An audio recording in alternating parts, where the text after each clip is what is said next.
Sir पहिल्यांदा येतो या व्यक्तींच्या बाजूने उभे राहणारा काय म्हणणं?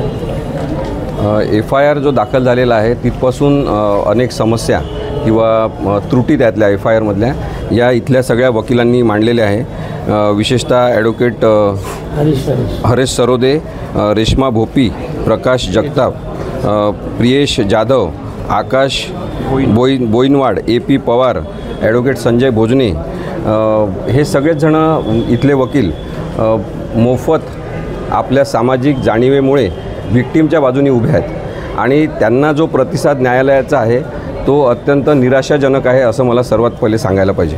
न्यायालयाला मदत करणारे घटक म्हणून जर वकील पुढे येऊन आरोपीला शिक्षा झाली पाहिजे, FIR मधल्या त्रुटी दूर झाल्या पाहिजे सांगत असतील तर न्यायालयाने सुद्धा तशाच संवेदनशीलपणे वकिलांचं स्वागत केलं पाहिजे, त्यांचं म्हणणं समजून घेतलं पाहिजे। पण तसं समजून घेतलं जात नाही आहे हे वकिलांचं दुःख आत्ता मला त्यांनी सांगितलं। त्यामुळेच आपण पाहतो की पोलिसांना दबावाखाली कोणीतरी घेतलेलं आहे आणि नेहमी जे बलात्काराच्या किंवा सेक्शुअल ऑफेन्सेसच्या केसेसमध्ये साधारणतः दिसते की जेव्हा आरोप होतो तेव्हा जणू काही शाळेची प्रतिष्ठा पणाला लागलेली आहे।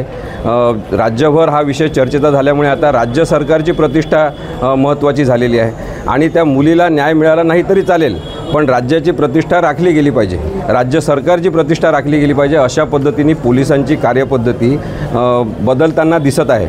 महाराष्ट्रातल्या जनतेला हे माहिती झालं पाहिजे की सगळीकडे अत्यंत दुःख व्यक्त केलं जात आहे पण इथे कोर्टामधलं चित्र वेगळं आहे।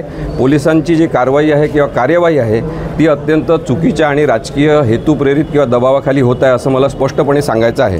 त्यामुळेच आपण पाहतो की सेक्शन 6 पॉक्सोचं लावणं आवश्यक होतं, ते लावलं नाही। या सगळ्या वकिलांच्या टीमनी दबाव आणल्यानंतर न्यायालयामध्ये मागणी केल्यानंतर सेक्शन 6 आता लावण्यात आलेलं आहे। सेक्शन 9 लावलं पाहिजे पॉक्सोमधलं हे सुद्धा त्यांचं म्हणणं आहे, कारण की कस्टोडियल म्हणजे एका शाळेच्या ताब्यात असलेल्या मुलीवर अत्याचार झालेला आहे आणि हा अत्याचार अत्यंत वाईट प्रकारचा आहे। पोलिसांनी जो FIR लिहून घेतलेला आहे तिथे मुलगी क्रोनॉलॉजी सांगत होती असं तिची आई सांगते, परंतु बऱ्याचशा गोष्टी मुद्दाम गाळण्यात आलेल्या आहेत आणि त्यामुळे महाराष्ट्रामधली जनता जरी प्रक्षुब्ध झाली असेल आणि बंद पुकारलेला जो आहे तो रद्द झाला असेल तरी पण लोकांच्या मनात ही भावना आहे की मुलींना न्याय मिळाला पाहिजे आणि तसं जर चित्र इथे कोर्टामध्ये नसेल तर ते वाईट वाटण्यासारखी ती परिस्थिती आहे असं मला वाटतं। महाराष्ट्रातील ताज्या बातम्यांसाठी बघत रहा टाइम्स टुडे TV सोबतच शेअर करा, सबस्क्राइब करा आणि बेल आयकॉन प्रेस करा।